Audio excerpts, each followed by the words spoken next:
Hello all, welcome to Advanced Engineering Physics, Quantum Computing, Part 4. This is Dr. S. Deepthi, Assistant Professor in Physics, Department of H&S, MLR Institute of Technology. Now, what we are going to learn in this lecture? We are going to learn about classical bits, quantum bits and multiple qubit system. Quantum computing for some information processing. So, we have already learned in the previous lecture that there exists quantum bits, and the quantum bits are represented with gate zeros and gate ones, and also they are represented in the Bloch sphere. The combination of them are represented in the Bloch sphere. Now, what are we are going to in depth of what is a specification of a quantum bit and a specification of a general classical bit that we are going to use, that we are using now. So, which we are going to use? We are going to use the developing systems as a quantum systems. So, let us go in detail. So, what are classical bits and what are qubits? Classical bits, it is a state, it can be either 0 or 1. Example, on or half state, low voltage or high voltage. So, we generally state that if we switch on, then light will switch on. If we switch off, then light will switch off. Then the on off state is the on state and half state. Like that, 0 state is 0 or 1 state is 1. This is the classical bit. So, this based on the classical bits only, we have developed our systems or our personal computers or our desktops and so on by using coding and all. Okay. So, now the classical bit is either 0 or 1.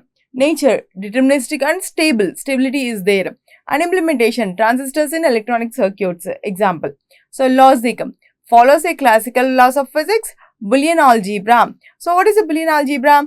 AND gate, OR gate, NOT gate, etc. Right? So, AND gate means it is a logical representation of a 2 bits. 2 bits can be either 0 or 1, 0 into 0, 0 plus 1, 0 into 1, 1 into 0, 1 into 1 and so on. So, OR gate is plus 0 plus 0, 0 plus 1, 1 plus 0, 1 plus 1 and so on. And NOT gate is negation. If 0 is given, it will come as 1 and so on. So, these are the Boolean algebra. And by using these gates and by using the Boolean algebra, we can develop, we can have a coding and we can write a program and we can execute the program in our general computers. Now, what qubit will do? Qubit is a sort of bits that depends upon the principles of quantum mechanics. Right? Let us see. So, the state qubit or quantum bit, it can be 0 and 0, 1 and superposition of both weight combination. So, nature, it is a probabilistic measurement collapses it to 0 or 1. Implementation, quantum systems like trapped ions, photons and are superconductors. Logic, follows quantum mechanics, uses quantum gates to multiple states. Manipulator states. Okay. So, what is quantum mechanical laws? What are the quantum mechanical laws? Quantum mechanical laws means it gives us about what we can say, if the energy is there, E is equals to h nu. These are the laws we have studied about that one. Energy is directly proportional to the frequency. So, the basic quantum mechanics follows that the energy is transformed in the form of waves and dual nature of matter and all. So, based on the basic concepts, they have developed a system such that the qubits will be a superposition of the states. Okay, this we will learn in the coming lectures, right? So, let us now have a brief look at the differences between classical bit and qubit. What is a classical bit? As we have already known that classical bit is one of the 2 states, either 0 or 1. So, here one thing we can remember from our previous video lectures, that quantum bit is a superposition of the states. That means probabilistic. We have already just seen that it is a probabilistic. Probabilistic means, for example, if we toss a coin, what happens to the coin? It will be in the air for some time and then it will reach the ground by showing either heads or tails. Until it is in the air, what we can say? Can we pinpoint and say that it is yes, it will come as head, yes, it will come as tail? No. Just we can know that it can be either head or tail until it reaches our hand or until it reaches the ground. So if it reaches the ground, we can see that either head or tail. And if it reaches our hand, we can also see that either it is a head or tail. But when it is in the air, we cannot see that it is either head or tail. So like that, it is having probability. So the probability is can be explained with the help of what we can say. We can say alpha square and beta square. Alpha square plus beta square is equals to 1, or alpha 1 square plus alpha 2 square is equals to 1. The square of the number is equals to 1. This is what our quantum computing starts with. So, okay, the probability of classical bit is 1. The qubit is of probability alpha 1 square plus alpha 2 square is equals to 1. The qubit is represented by psi is equals to ket, psi is equals to, we have already discussed about this bra and ket, bracket series. This is the Dirac notation. So, okay, generally we will represent the qubits with a ket notation. Ket 0 is equal, ket psi is equals to alpha 1 ket 0 plus beta we can write, or alpha 2 ket 1.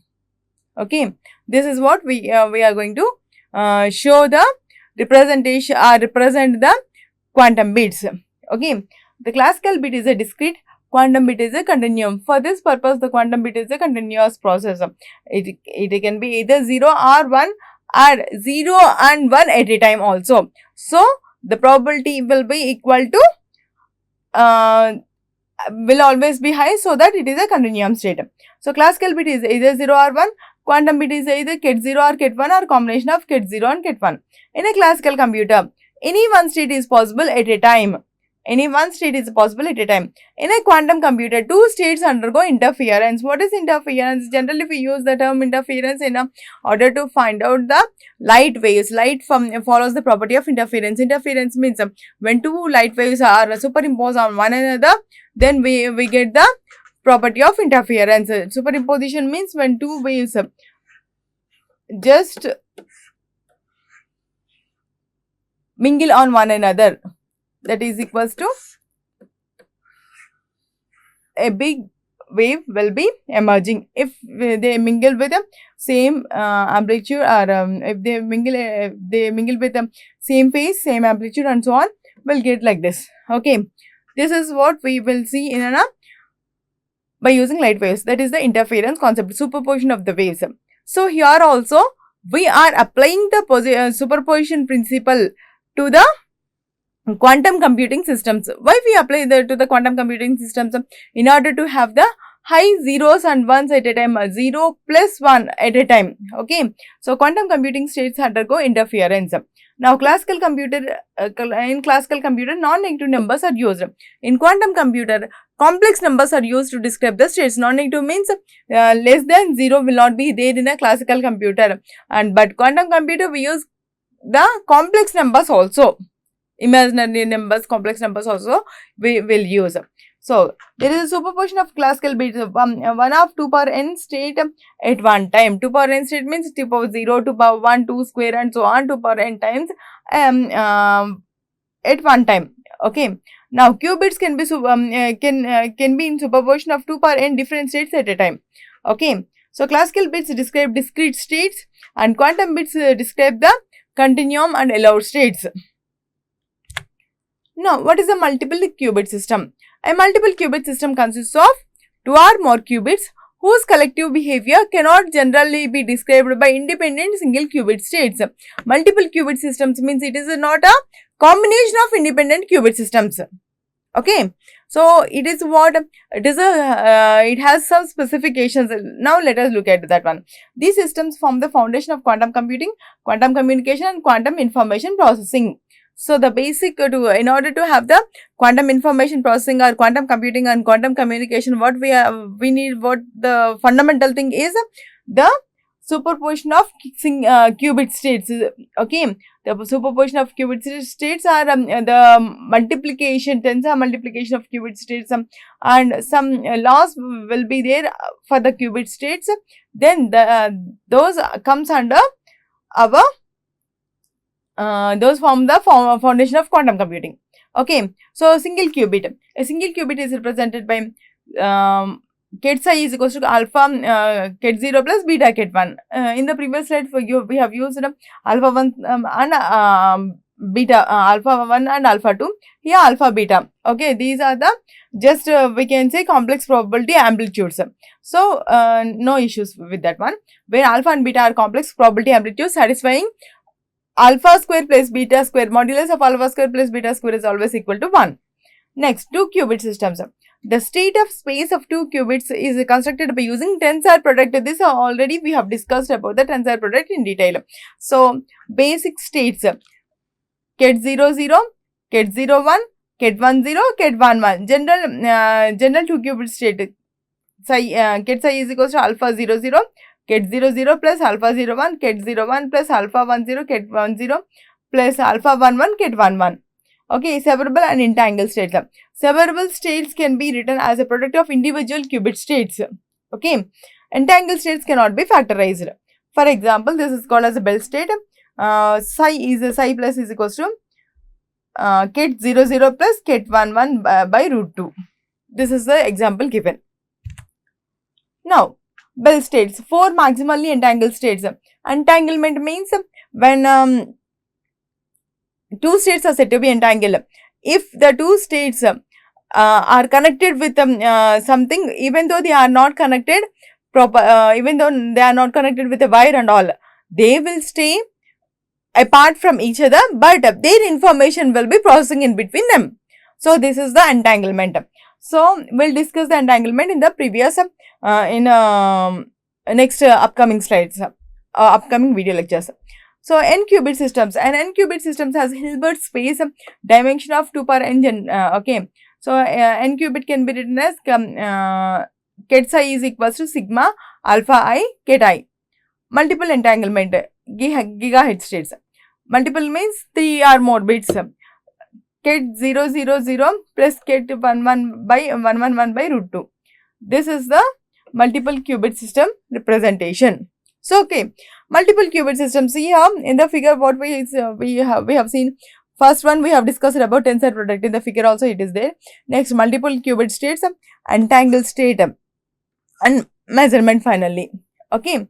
So, tensor product is if we do the product between these two, then the computation will arrive according to the tensor product. We will discuss the tensor product in the next lectures in detail with examples. Okay. So, next, multi-qubit systems. So, multi-qubit systems possess the circuit diagram of these by using the Boolean algebra. Similar to the Boolean algebra, we have the qubit systems, and similar and that qubit systems are developed these multiple qubit gates. Okay, separable state, product of single qubit state is the separable state, and entangled states, non-separate superposition. Non-separate superposition is the entangled state. Right? Next, continues with the multiple qubit system. Quantum gates in multi-qubit systems. Single qubit gates are applied using tensor products. Multi-qubit gates like CNOT gates are essential for entanglement. For the entanglement, CNOT gate is very essential. We'll discuss about these gates in the next video lectures. So, measurement. Measurement collapses the quantum state. In entangled system, measuring one qubit affects the entire system. Density matrix representation. What is density matrix representation? Used for mixed states. Rho is equals to sigma pi psi I ket psi I plus bra psi I. This is the density matrix representation. Now, evaluation of multiple qubit systems. Time evaluation is governed by Schrödinger's wave equation. Ket psi of t is equals to e power I h t by h cross ket psi of 0. This is the evaluation of quantum qubit systems. So, applications, quantum algorithms, communication, error correction, simulation, or meteorology. These are the applications of quantum multiple qubit systems or qubit systems. So, next challenges, decoherence, noise, scalability, and error correction. These are the challenges. Now, what is quantum computing? We have just now we have learned about qubit systems. What are qubits? How they are formed? Okay. So, in the previous lecture also we have seen that about the Bloch sphere, and the representation of the qubits is the Bloch sphere. So, now how these are used in quantum computing? Quantum computing is the use of quantum mechanical phenomena such as superposition, interaction of particles to perform the computation. Okay, particles are interacted to perform the computation. Right, this is the point we need to remember. Computers that perform the quantum computations are known as quantum computers. They are able to solve some of the computational problems such as interior factorization faster than the physical computers. So, the integer factorization can be easily found out by using the quantum states, by applying the quantum gates, whereas it took times to for the classical computer to reach this speed. Okay, quantum computing and quantum information theory are concerned with the transmission and process of the quantum states and their interaction. There are several models of quantum computing, including quantum circuit model that uses qubits. Computation is performed by manipulating qubits. Okay, computation is performed by manipulating qubits with the quantum logic gates. Unlike classical bit, quantum bit can exist in the continuous state. Okay, thus the quantum computers are used to solve quickly certain problems with no time compared to the classical computer. This is the quantum supremacy. So, where the quantum leads? The quantum leads. Quantum mechanical or quantum computation took its lead when it is going to solve any sort of problem very quickly compared to the classical computer. Now, what are the advantages of quantum computing? A quantum computer is significantly faster than the non-classical computer. Okay, entanglement is a characteristic property or behavior of particles in quantum computing. Right? Next, classical information can be copied freely but cannot be transmitted forward in time to a receiver in the sender's point of view. But the entanglement cannot be copied. It can connect any 2 points in the space and time. Okay. So, entanglement means it can connect any 2 points in the space and time. If we are here, if the other person is far away from here, but the two persons can talk to each other, can have the same ideas. Okay, can have the same ideas. That is what we call as entanglement. This is one of the best principle of quantum computing. Now, atoms change the energy states much faster than the faster computer. Right, a qubit allows to carry out multiple calculations simultaneously, which results in exponential speed. Classical computer needs exponentially more time or memory to match the power of quantum computer. Okay, so here it is said that about the advantages of quantum computing. So, there are several advantages of quantum computing. A single qubit can store more information than thousands of transistors in the classical computer. So, the main purpose of quantum computer is to improve the speed or to improve the browsing capacity or whatever it may be. Whichever may we work on it, it should have the maximum speed. So, that is the a single qubit can store more information. Also, it has the more memory to store the more information than the series of thousands of transistors in a classical computer. Now, see here, there are so many advantages of quantum computing. So, the exponential speed solves complex problems much faster. Cryptography and security breaks traditional encryption. Optimization solutions.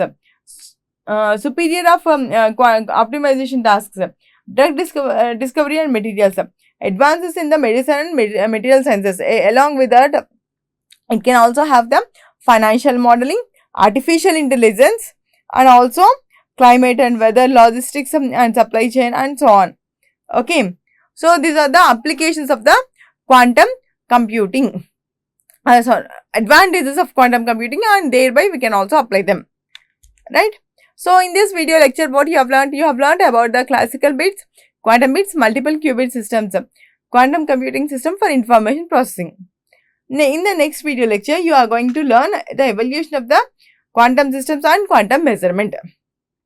Okay, right? So, thank you.